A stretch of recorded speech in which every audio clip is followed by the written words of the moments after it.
बढ़ते हैं खबरों में अपनी दूसरी बड़ी खबर की ओर। मेघालय में कोयला खदान में भयंकर धमाका होने से बड़ा हादसा हो गया।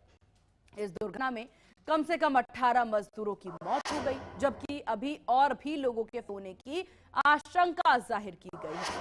हादसे के बाद पूरे इलाके में हड़कंप हुआ। धमाके के समय खदान के अंदर कितने मजदूर थे, ये अभी साफ नहीं हो पाया है।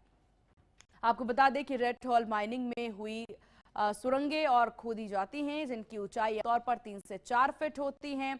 मजदूर इन्हीं सुरंगों में घुस करके कोयला निकालते थे और ये सुरंगें इतनी छोटी होती थी कि उनमें एक वक्त में केवल एक ही व्यक्ति वहां पर जा सकता है।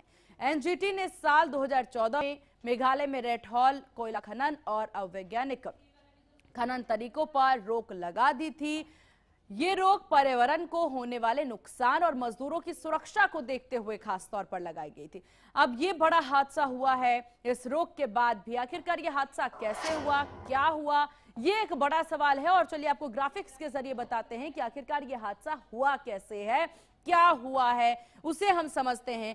खदान अवैध रूप से संचालित की जा रही थी, यानी कानूनी तौर पर देखिए यहाँ पर खदान को किसी प्रकार की कोई मंजूरी नहीं थी, लेकिन यहां पर अवैध रूप से उस खनन को चलाया जा रहा था। विस्फोट खदान के अंदर हुआ।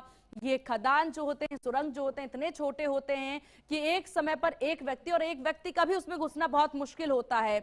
मजदूरों को बाहर निकालने का मौका, जो बाहर निकलने का मौका है, वो नहीं मिलता है और मजदूर उसमें फंस जाते हैं। कई मजदूर खदान के अंदर ही फंस गए, कुछ को निकालने की बात कही जा रही है और बहुत से मजदूरों की अभी यहाँ पर अंदर ही फंसे होने की बात सामने आ रही है।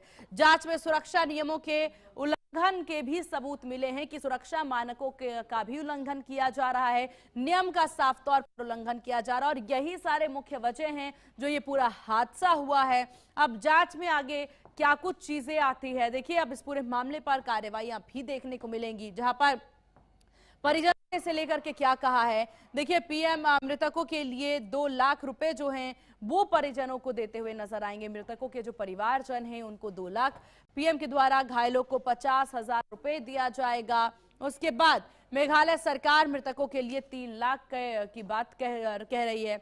हादसे की उच्च स्तरीय जांच के भी आदेश दिए गए हैं कि ये जो हादसा हुआ है, ये भयंकर हादसा, दुखद हादसा, इस पर अब जांच होगी और जांच उच्च स्तरीय जांच की जाएगी ताकि यहां पर ये जो पूरा हादसा हुआ है, कैसे हुआ है, क्यों हुआ है, ये पता चल सके।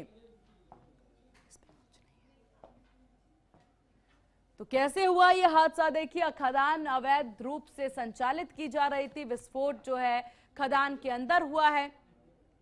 मजदूरों को बाहर निकलने का मौका नहीं मिला, कई मजदूर खदान के अंदर ही फंसे रह गए। जांच में सुरक्षा नियमों के उल्लंघन की बात कही जा रही है। पीड़ित परिवार के लिए क्या कुछ है तो वो भी आपको हम बता रहे हैं। पीएम मोदी के द्वारा कहा गया है कि पीएम के द्वारा मृतकों के लिए 2 लाख रुपए की बात कही गई है और घायलों के जो परिवार हैं, घायल हैं, उनको 50,000 रुपए। मेघालय सरकार मृतकों के लिए 3 लाख, हादसे की उच्च स्तरीय जांच के आदेश। तो मृतकों के परिजनों के लिए ये फंड जो है वो देने की बात कही गई है। विस्फोट में 18 मजदूरों की मौत की बात सामने आ रही है। कई मजदूरों के फंसे होने की खबर भी बताई जा रही है।